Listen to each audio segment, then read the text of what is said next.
শুধু রুশ সাহিত্যের ইতিহাসে অন্যতম সেরা লেখকই নন, বরং তাকে বিবেচনা করা হয় বিশ্ব সাহিত্যের ইতিহাসের সর্বকালের অন্যতম শ্রেষ্ঠ লেখক হিসাবে। তিনি লিও টলস্টয়, পুরো নাম কাউন্ট নিকোলায়েভিচ টলস্টয়।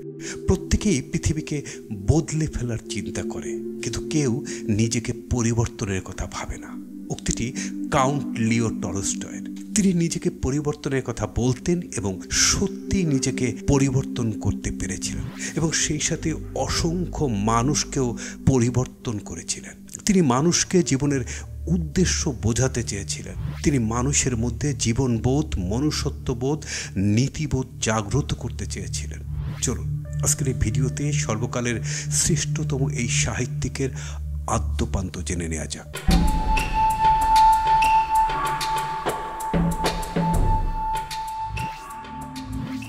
বিশ্ব সাহিত্যের বিস্ময় এই ক্ষণজন্মা মানুষটির জন্ম 1828 সালের 9 সেপ্টেম্বর রাশিয়ান সাম্রাজ্যের টুলা প্রদেশের ইয়াসনায়া পলিয়ানার এক সম্ভ্রান্ত পরিবারে। বাবা ও মা উভয় দিক থেকেই তিনি ছিলেন খাঁটি অভিজাত পরিবারের বংশধর। বাবা কাউন্ট নিকোলাই ইলিচ টলস্টয় ছিলেন বিশাল জমিদারের মালিক। টলস্টয় ছিলেন পিতামাতার 4 সন্তানের মধ্যে সর্বকনিষ্ঠ। দুর্ভাগ্যবশত তার জন্মের 2 বছর পূর্ণ হওয়ার পূর্বেই 1830 সালে তার মা মৃত্যুবরণ করেন। মায়ের মৃত্যুর পর তার দেখাশোনার ভার ছিল তার ফুপু আলেকজান্ডার উপর। 1830 সালে মায়ের মৃত্যুর কয়েক বছর পর 1837 সালে তার বাবাও মৃত্যুবরণ করেন। বাবার মৃত্যুর 1 বছর যেতে না যেতেই তার দাদিও দেহত্যাগ করেন এবং 1841 সালে তার অভিভাবক ও ফুপু আলেকজান্ডারও মৃত্যুবরণ করেন। এরপর তিনি আরেক ফুপুর অভিভাবকত্ব গ্রহণ করেন। পরবর্তী সময়ে তার ফুপুর সাথে রাশিয়ার কাজানে থাকাকালে তিনি কাজান বিশ্ববিদ্যালয়ে ওরিয়েন্টাল ল্যাঙ্গুয়েজ কোর্সে ভর্তি হন, কিন্তু প্রাতিষ্ঠানিক পড়ালেখায় বরাবরই অমনোযোগী ছিলেন তিনি, যার ফলশ্রুতিতে ফলাফল খারাপ করে বসেন। ফলাফল খারাপ হবার জন্য তাকে তুলনামূলক সহজ আইন অনুষদে স্থানান্তরিত করা হয়। সেখানেও একই অবস্থা, পড়ালেখায় অমনোযোগী। আইন অনুষদে পড়ার সময় তিনি ফরাসি রাজনৈতিক দার্শনিক মন্টেস্কুর দ্য স্পিরিট অব লজ এবং ক্যাথরিন দ্য গ্রেটের নাকাজ তথা আইনের কোডের নির্দেশাবলী এর উপর একটি তুলনামূলক লেখা লিখেছিলেন।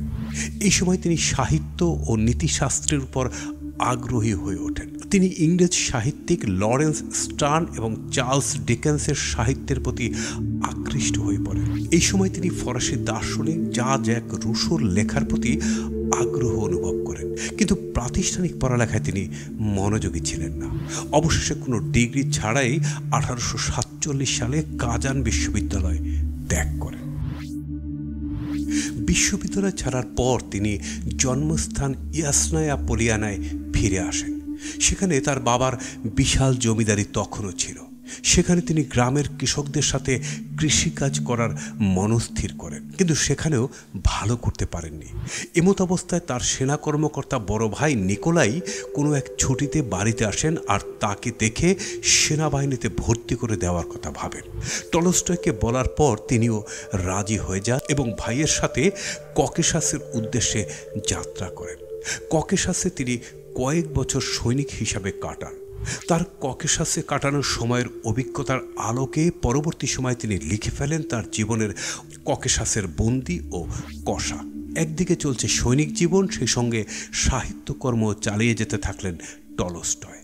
ককেশাসে থাকা অবস্থায় তিনি নিজের আত্মজীবনীমূলক উপন্যাসের কাজ শুরু করেন। কয়েক মাস পর শেষ করলেন উপন্যাসের প্রথম পর্ব শৈশব। সেখানে তিনি মূলত তার শৈশবের স্মৃতিচারণ করেন। স্থানীয় একটি পত্রিকায় পাঠিয়ে দিলেন লেখাটি। পত্রিকার সম্পাদক ছিলেন নেক্রাসভ নামের এক ভদ্রলোক। কয়েক মাস পর শৈশব পড়ে তিনি মুগ্ধ হয়েছেন বলে টলস্টয়কে চিঠি লেখেন। সম্পাদকের প্রশংসায় উৎসাহিত হয়ে শুরু করে দিলেন উপন্যাসের 2য় পর্ব কৈশোর। ইতিমধ্যে ক্রিমিয়ার যুদ্ধ শুরু হয়েছে। 1854 সালের নভেম্বরে যুবক সৈনিক টলস্টয়কে ককেশাস থেকে পাঠানো হলো ক্রিমিয়ার সেভাস্তোপোলে। সেখানে তিনি ক্রিমিয়ার যুদ্ধে অংশগ্রহণ করেন। ক্রিমিয়ার যুদ্ধের ভয়াবহতা দেখে টলস্টয় বিহ্বল হয়ে পড়েন। যুদ্ধের সহিংসতা দেখে যত দ্রুত সম্ভব তিনি সেনাবাহিনী ছাড়তে চান। যুদ্ধ শেষ হতে না হতেই তিনি সেনাবাহিনী থেকে ইস্তফা দেন। সেনাবাহিনী ছাড়ার পর তিনি সেন্ট পিটার্সবার্গে চলে গেলেন। কিছুদিন সেখানে থেকে কয়েকটি সাহিত্যকর্ম রচনা করেন। তারপর সেখান থেকে আবার নিজের জমিদারি ইয়াসনায়া পোলিয়ানায় ফিরে গেলেন। সেখানে শুরু করলেন আত্মজীবনীমূলক উপন্যাসের তৃতীয় পর্ব যৌবন। তার এই আত্মজীবনীমূলক ট্রিলজি শৈশব, কৈশোর ও যৌবন উপন্যাস তার জীবনের এক জীবন্ত চিত্র। সেখানে তিনি তার শৈশব, কৈশোর ও যৌবনের স্মৃতিচারণ করেছেন। ইয়াসনায়া পোলিয়ানায় কিছুদিন জমিদারি দেখাশোনা করার পর তিনি স্থির করলেন ইউরোপ ভ্রমণ করবেন। ইউরোপ ভ্রমণের উদ্দেশ্যে প্রথমেই গেলেন তৎকালীন ইউরোপের সংস্কৃতির কেন্দ্রস্থল প্যারিসে। প্যারিস ভ্রমণ শেষে গেলেন সুইজারল্যান্ডের জেনেভায়। জেনেভায় কয়েকদিন থাকার পর ফিরে এলেন রাশিয়ার মস্কোতে। কিছুদিন পর এক ডাক্তারের মেয়ে সোফিয়াকে বিয়ে করেন টলস্টয়। টলস্টয় সোফিয়ার সাথে ইয়াসনায়া পোলিয়ানায় নিজের জমিদারিতে বাস করতে শুরু করেন। পরবর্তীতে এই দম্পতি 13 সন্তানের জন্ম দেন। ভ্রমণ ও বিবাহ শেষে এবার আবারও সাহিত্য সাধনায় মনোযোগী হয়ে ওঠেন টলস্টয়। 1863 সালে প্রকাশিত হয় উপন্যাসিকা কসাক। কসাক রাশিয়ায় জনপ্রিয় হয় এবং টলস্টয় জনপ্রিয় সাহিত্যিক হিসাবে আত্মপ্রকাশ করেন। এরপর শুরু করলেন তার বিখ্যাত উপন্যাস ওয়ার অ্যান্ড পিস। উপন্যাসটি 1865 থেকে 1867 সাল পর্যন্ত সিরিয়াল আকারে দ্য রাশিয়ান মেসেঞ্জার পত্রিকায় প্রকাশিত হয়। এরপর 1869 সালে দীর্ঘ 5 বছরের কঠোর সাধনার ফলশ্রুতিতে একত্রে বই আকারে প্রকাশিত হয়। প্রকাশের সাথে সাথেই এটি পাঠক ও সমালোচকদের প্রশংসা পেতে থাকে। এই উপন্যাসের মাধ্যমে টলস্টয় খ্যাতির শীর্ষে আরোহণ করেন। উপন্যাসটি 1805 থেকে 1813 সাল পর্যন্ত রাশিয়ার সমাজের বিভিন্ন পটভূমিতে লেখা। 12 শতাধিক পৃষ্ঠা এবং 6 শতাধিক চরিত্র নিয়ে বিশ্ব সাহিত্যের ইতিহাসে অমর এক সাহিত্যকর্ম হিসাবে অধিষ্ঠিত হয়ে রয়েছে এটি। এই উপন্যাসের প্রভাব এতটাই বেশি যে এটি অবলম্বনে অনেকগুলো সিনেমা ও টিভি সিরিজ তৈরি হয়েছে। 19 শতকের শুরুতে ফরাসি সম্রাট নেপোলিয়ন বোনাপার্টের রাশিয়া আক্রমণ ও এর পরিপ্রেক্ষিতে 5টি অভিজাত রাশিয়ান পরিবারের মধ্যে ভাঙাগড়ার যে খেলা, তারই কাহিনী এই উপন্যাস। ইতিহাসের সাথে কল্পনার সংযোগে এক কালজয়ী সাহিত্যে পরিণত হয় war and peace. War and পিসের সাফল্যের পর 1873 সালে টলস্টয় তার দ্বিতীয় সেরা উপন্যাস আন্না কারেনিনা লেখা শুরু করেন।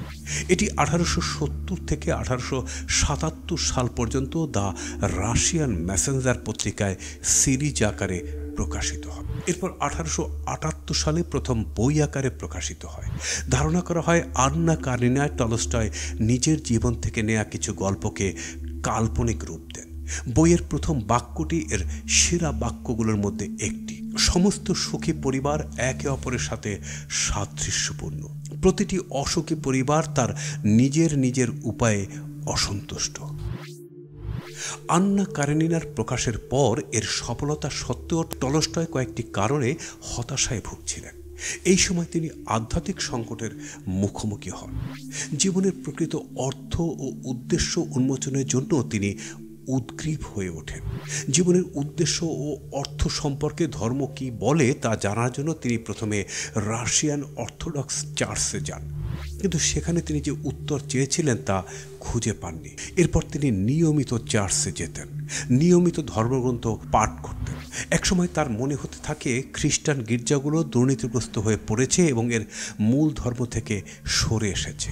গির্জাগুলো মূল ধর্মের পরিবর্তে তাদের মন গড়া নিজস্ব বিশ্বাস তৈরি করেছে বলে তিনি অভিযোগ করেন। তিনি তার এই মতবাদ প্রকাশ করার সিদ্ধান্ত নেন এবং 1883 সালে দ্য মিডিয়েটর নামে একটি নতুন প্রকাশনা প্রতিষ্ঠা করেন। এতে তিনি চার্চ ও খ্রিস্টান ধর্মজগতের মানুষদের সমালোচনা করে বেশ কয়েকটি রচনা প্রকাশ করেন। এসব বিতর্কিত কর্মকাণ্ডের জন্য রাশিয়ান অর্থোডক্স চার্চ তার উপর ক্ষুব্ধ হয়ে ওঠে। একসময় তিনি ধন সম্পদ সঞ্চয় করাকে পাপ মনে করতে থাকেন এবং নিজেকে ধন সম্পদ সঞ্চয়ের পাপে পাপী মনে করতে থাকেন। তিনি তার সমস্ত ধন সম্পদ সাধারণ মানুষদের মধ্যে বিলিয়ে দেওয়ার কথা ভাবেন। এবার তীব্র আপত্তি আসে স্ত্রী সোফিয়ার কাছ থেকে। সন্তানদের ভবিষ্যতের কথা ভেবে টলস্টয়ের আদর্শকে মানতে নারাজ সোফিয়া। সাংসারিক বিবাদ ক্রমেই চরমে উঠতে থাকে। এমতাবস্থায় টলস্টয় 1881 সালের পূর্বে লেখা সমস্ত লেখার সত্য স্ত্রী সোফিয়াকে উইল করে দেন। এই সময় টলস্টয় ধর্ম ও নৈতিকতার জগতে প্রবেশ করেন। তার পরবর্তী রচনাগুলোতে স্পষ্টতই নৈতিকতা ফুটে ওঠে। পরবর্তীতে তিনি নৈতিক গল্প ও বাস্তববাদী সাহিত্য রচনা করতে থাকেন। তার সবচেয়ে সফল পরবর্তী রচনাগুলোর মধ্যে অন্যতম ছিল 1886 সালে রচিত the death of Ivan Ilyich. এরপর লেখেন তার আরেক বিশ্ববিখ্যাত উপন্যাস রেজারেকশন তার আগের উপন্যাসগুলোর যোগ্য উত্তরসূরি ছিল। বেশ প্রশংসা পায় উপন্যাসটি। ইতিমধ্যে তার আরও কিছু রচনা প্রকাশিত হলো। এই সময় তিনি মানুষের কতটুকু জমি প্রয়োজন, যেখানে ভালোবাসা সেখানেই ঈশ্বর, মানুষ কি নিয়ে বাঁচে, এমন কিছু বিশ্ববিখ্যাত গল্প রচনা করেন। পরবর্তীতে লেখেন তার আরেক বিখ্যাত বড় গল্প হাজি মুরাদ। জীবনের শেষ 3 দশক তিনি ধর্ম ও নৈতিকতার মধ্যে নিজেকে প্রতিষ্ঠিত করতে চেয়েছিলেন। তার অশুভ বিরোধী অহিংস মতবাদ ভারতের জাতীয় নেতা মহাত্মা গান্ধীকে প্রভাবিত করেছিল। মহাত্মা গান্ধী টলস্টয়ের আদর্শে অনুপ্রাণিত হয়ে ব্রিটিশ বিরোধী অহিংস আন্দোলন গড়ে তুলেছিলেন। তার আধ্যাত্মিক বিশ্বাসের সাথে গৃহজীবনের উত্তেজনা ক্রমশই চরমে উঠতে থাকে। তার স্ত্রী শুধু তার বিশ্বাস আর শিক্ষাকেই অস্বীকার করেননি, বরং তার ভক্তদের, যারা নিয়মিত টলস্টয়ের সাথে দেখা করত, তাদের সাথেও দুর্ব্যবহার শুরু করেন। তখন 1910 সাল। স্ত্রী সোফিয়ার সাথে ক্রমবর্ধমান বিবাদ থেকে বাঁচতে তার কন্যা আলেকজান্দ্রা ও একজন চিকিৎসককে নিয়ে বাড়ি থেকে বের হয়ে যান অজানার উদ্দেশ্যে। কিন্তু একজন 82 বছরের বৃদ্ধের কাছে এই যাত্রা খুব কষ্টকর ছিল। 1910 সালের নভেম্বরে রাশিয়ার আস্তাপাবর একটি ট্রেন স্টেশনে নেমে পড়েন তারা। তখন শারীরিকভাবে একেবারে দুর্বল হয়ে পড়েছেন টলস্টয়। স্টেশন সংলগ্ন একটি বাড়িতে তাকে আশ্রয় দেওয়া হয়। সেই বাড়িতে 1910 সালের 20 নভেম্বর তিনি শেষ নিঃশ্বাস ত্যাগ করেন। এরপর তাকে তার চিরচেনা ইয়াসনায়া পোলিয়ানায় কবর দেওয়া হয়। ভিউয়ার্স, ভিডিওটি সম্পর্কে কোনো মতামত থাকলে কমেন্টস করে জানিয়ে দেবেন, আর ভিডিওটি ভালো লাগলে শেয়ার করে দেবেন।